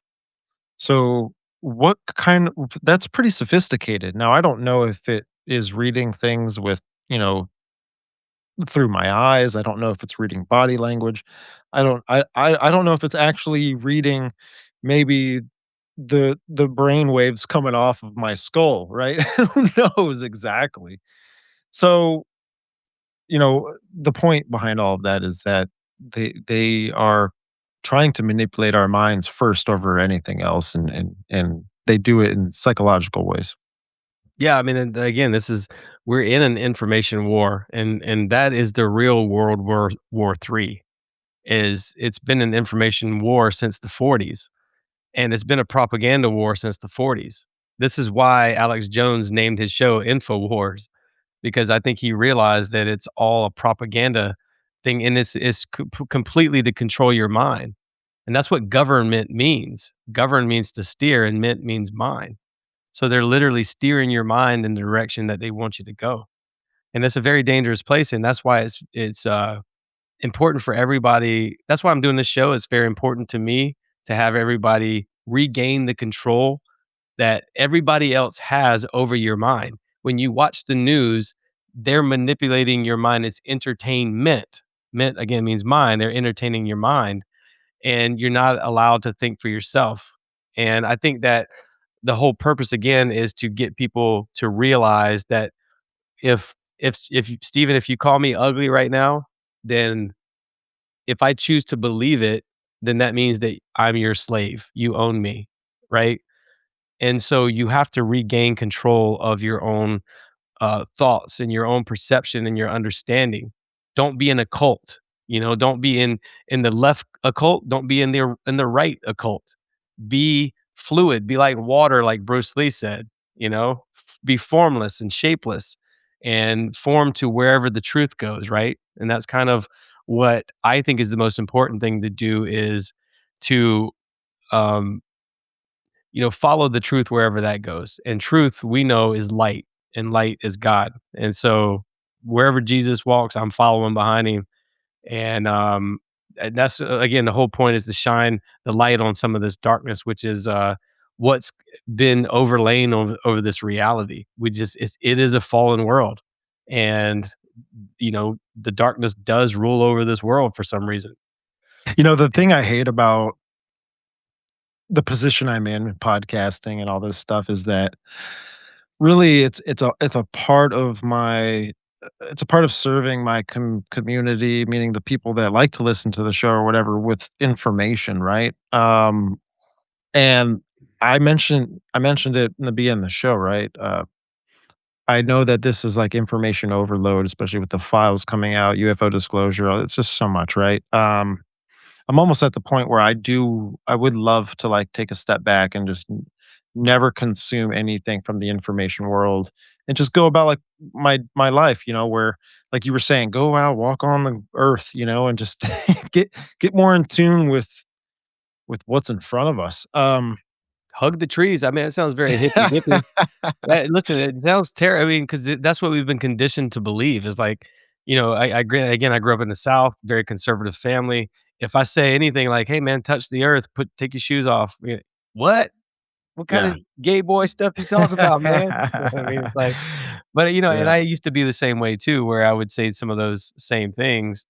You'd call somebody a tree hugger if they, kicked a hacky sack around or whatever the case is. And it's like, really now I kind of identify more with tree huggers and people who are connected to nature, because being connected to nature is the reality. It's being close to Mhm. God, and everything else is just fake, man. All this, all these things that even you and I, when we go on this show, when we do this show or your show or whatever, um, we have this layer over us where we're not always fully being ourselves, because we have this, like, we're trying to present a nice show, we're trying to present like we do know the information, so there is this other layer of something that you put on. It's like when you watch someone who is a health expert, or maybe they're a fitness expert or whatever kind of expert online. You hear them talking, they're so assured of themselves when they say it, and that that's not true. you know? You know that when you watch a preacher preach on a Sunday morning, he's doing the same things that you're doing when you go home. He has similar thoughts to you. He's not perfect. He's probably drinking alcohol. He's probably checking out girls or whatever the case is. But everybody puts on this mask and puts on this persona of being somebody that they're not all the time. And I think that we need to strip all that away and just be who we are. Like you said, because you're a totally different person in person than you are on your show. Not not like that. You know what I'm saying? Like Yeah, yeah, yeah, yeah. you're more relaxed. You're yourself. You have your authentic thoughts, and you can openly and freely say what you want to say without this filter of technology and filtering who you are. Mhm. And I just think that again, this is why I keep talking trash about Bongino and all these people, is because you've lost your credibility with authenticity. You've lost your ability to be honest with people, because we can clearly see you're not being honest with us anymore. And so that's going to slowly crumble. And that's how it is with everybody. People can spot these influencers from a mile away. You can spot when the video is fake or when it's staged. I just saw a video of this kid named Dean something get slapped by another influencer, and then he got punched by a former MMA guy. And if you look at that on its face, you go, "Man, that's terrible. That guy, he deserved that." And it's got everybody worked up in these emotions. But He set that up, I'm sure. it's all set up It's all because if set you up. they're all 3 are Kick creators. And so you have to look at the little logo in the bottom left corner of those things. Rampage and, Mhm. Dean and, the other guy, Larry, whatever his name is, that slapped Dean, they're all creators. They get paid to get out there and just create nonsense stuff. And so it's just a false reality, and you people can see it clearly a lot more now. I mean, there are people who still believe that that stuff's real, and maybe some of it is real. But I think that anytime you have a logo, if you can look at the bottom left-hand corner and see a Kick logo, that means that somebody's profiting off of it and they're trying to get more people over to Kick. And by the way, all of their creators at Kick are all involved in some crazy thing. You see Clavicular out there getting beat up in a garage somewhere. You see all these guys, Fuentes and all these guys partying together now. And so it's just a show. And you have to understand that all the stuff that you're seeing online right now is almost 100% a show. All these families who do these YouTube channels and all this stuff, like I tell my kids all the time, that's not real life, man. That's fake. When you're setting up TVs and you're destroying them with a hammer or whatever it is that these kids are watching, that's not a reality. And so everything that is online to me is just garbage, fake, not real stuff. And so the more we can um, be ourselves in these spaces, the more that will shine through all this other stuff. And eventually that will be the norm. But again, I think that all these other people, man, they listen, these corporate people, these technocrats, they all know they're selling their companies, they're jumping ship, they're getting off because they know that their time is kinda up, right? They know that there's nothing more they can do. So they're gonna continuously sell us all these products. You go to Best Buy, you go to wherever, and it's just a bunch of nonsense that you don't need. And you look at it now and you're just like, "Why why do I need a watch that does this or a fridge that has an iPad in it?" It's becoming so ridiculous that they're trying to put iPads in wash machines and fridges and stuff like that. So it's like to me, it seems like they're flailing and it's at the end. And again, this is why I'm not worried about AI. I'm more concerned about like dark matter, but again, the light overtakes that darkness all the time. The house always wins. No matter what they do, the house is going to win. They can keep Yeah. trying, but the house is going to win. Yeah, man. Yeah, and it will. It Yeah, will. And again, I think it's just too much information. It's there's disinformation, misinformation, there's information, and then there's things that are fake. Yeah, like you were mentioning about Kick, these things are uh it's just a scenario that they're running or something, or it's choreography or whatever you wanna call it. It is set up, it is planned, and, um, maybe it'll set up an illusion, maybe it'll just demoralize people a little bit more, which, I think it's up to us as parents to really show our kids how the world is, show them how the real world is, and then get them to love the real world more than the fake one. for sure, man. For sure. Well, look, man, I know it's been a couple hours, so we probably need to get off this recording here soon and get back to our family life. Thank you very much for joining me, man. This has been a great conversation. As always, you always bring the heat, and you offer this. You have this ability to talk about subjects in a way that I don't because I don't think about a lot of the mystery Babylon stuff because honestly, for me, it's like you either love Christ or you don't. And so for me, it's like I don't really pay attention to a lot of the other stuff. Like what is the enemy kind of doing? I know we should probably pay a lot more attention to that. But I just focus on like it's pretty clear. It's good versus evil.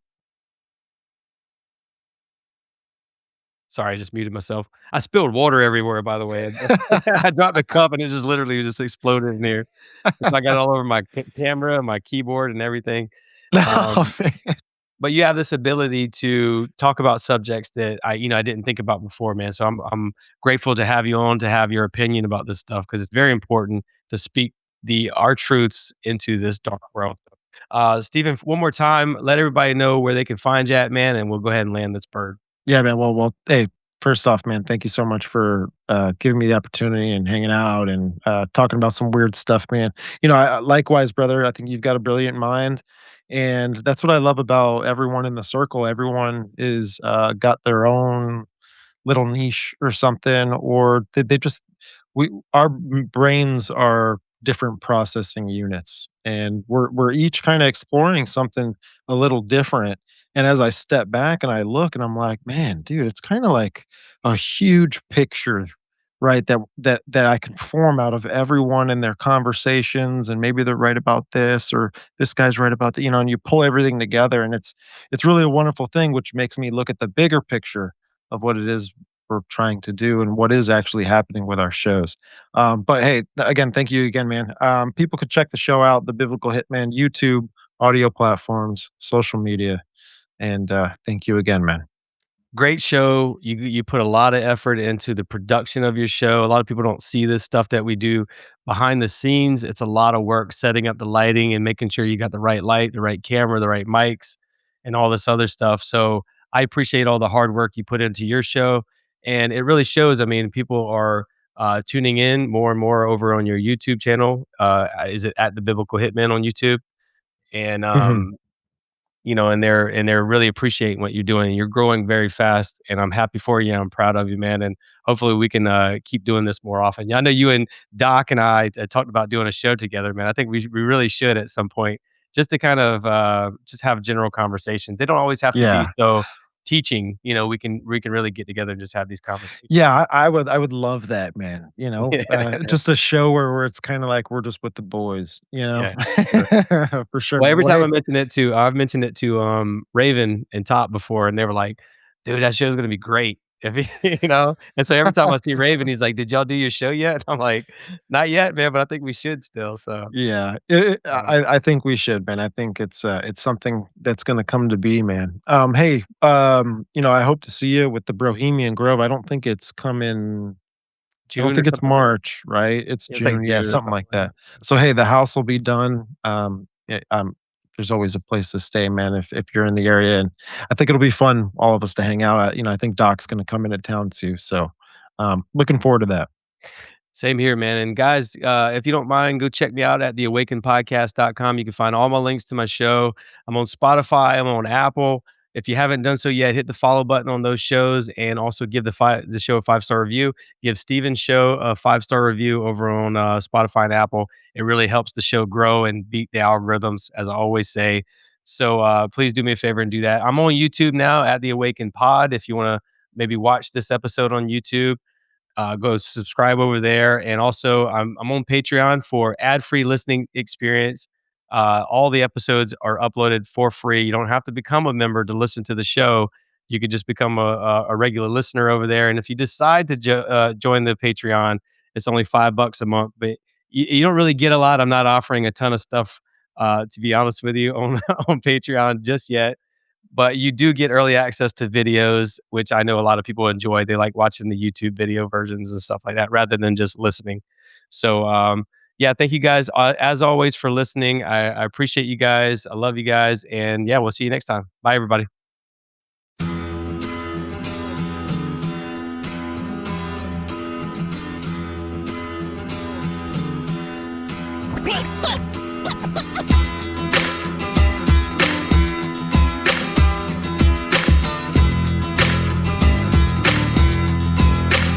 Well, I'm standing at the crossroads. I don't know where to go. I'm losing control. Trying not to sell my soul. I'm standing at the crossroads. I don't know where to go. I'm losing control. Trying not to sell my soul. Can you point me in the right direction? God send me your blessing. I'm so tired of stressing. This music's turned to obsession.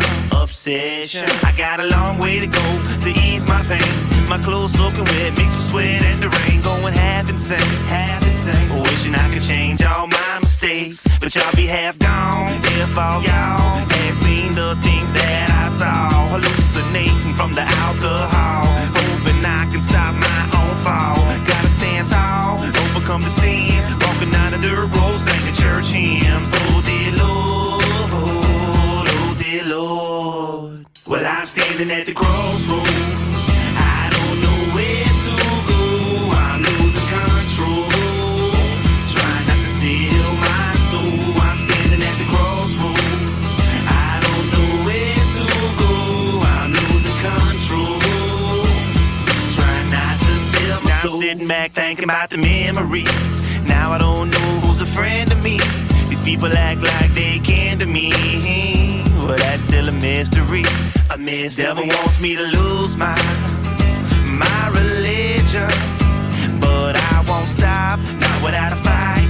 I won't give it, won't give it. So I'm gonna sit down right here and pray, and ask the Lord above to help me change my way. Today the world's filled with greed, envy, and hate. You're moving too fast, apply pressure to the brake. You can love me or hate, I'll bend but don't break. I'm at the crossroads,